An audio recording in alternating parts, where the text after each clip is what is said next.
हज़रत मुसब बिन उमैर रज़ी अल्लाह अन्हु। इस्लाम की कबूलियत। जब नबी करीम ने मक्का मुकर्रमा में दावत इस्लाम शुरू की तो हज़रत मुसब ने इब्तिदाई दिनों ही में इस्लाम कबूल किया। इस वक्त आप अभी नौजवान थे। जब उन की वालिदा और ख़ानदान को इल्म हुआ तो उन्होंने सख्त मुखालफत की, यहाँ तक कि उन पर जुल्म किए और घर से निकाल दिया। लेकिन हज़रत मुसब ने इस्लाम पर साबित कदमी दिखाई और अपनी सारी आसाइशें छोड़ दें। पहला सिफ़रन इस्लाम। हिजरत से पहले नबी करीम ने उन्हें मदीना मुनव्वरा भेजा ताकि वहाँ के लोगों को इस्लाम की तालीम दे।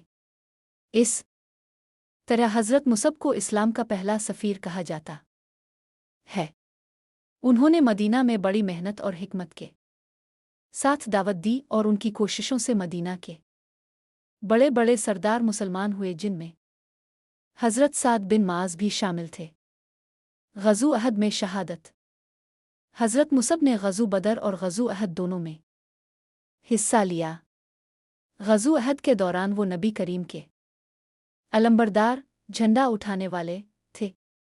लड़ाई के दौरान उन्होंने इंतहाई बहादुरी का मुजाहरा किया।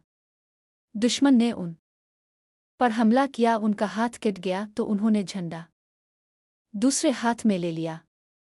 दूसरा हाथ भी कट गया तो उन्होंने झंडे को अपने सीने से लगा लिया और इसी हालत में शहीद हो गए।